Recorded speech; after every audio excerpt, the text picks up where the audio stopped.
Studying for the VCE has been a bumpy ride for the class of 2021. Every single semester of VCE, we've been in lockdown at some point. After 5 rounds of remote learning, Year 12 student Ruth Quinn is struggling to stay motivated out of the classroom. I think with the shorter lockdowns, it's kind of harder because there's less time to settle in with it.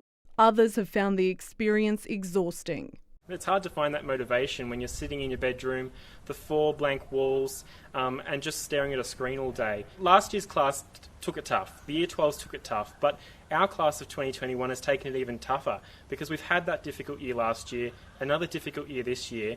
The general assessment test known as the GAT has been pushed back to August, and like the class of 2020, this year's graduates will be eligible for special consideration on their final assessments.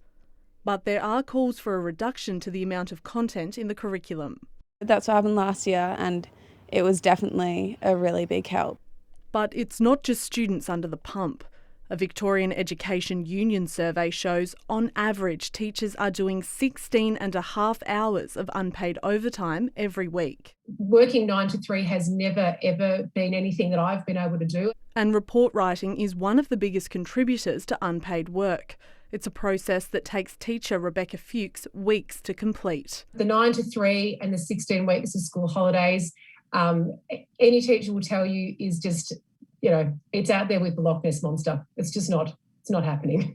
Report writing really highlights how much work is done outside of school, but we have a workload problem for teachers, principals and support staff across the board.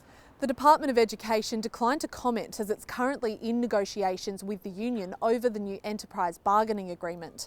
But the Premier says he's confident an agreement can be reached on teacher pay while maintaining funding for hiring more staff and building more schools.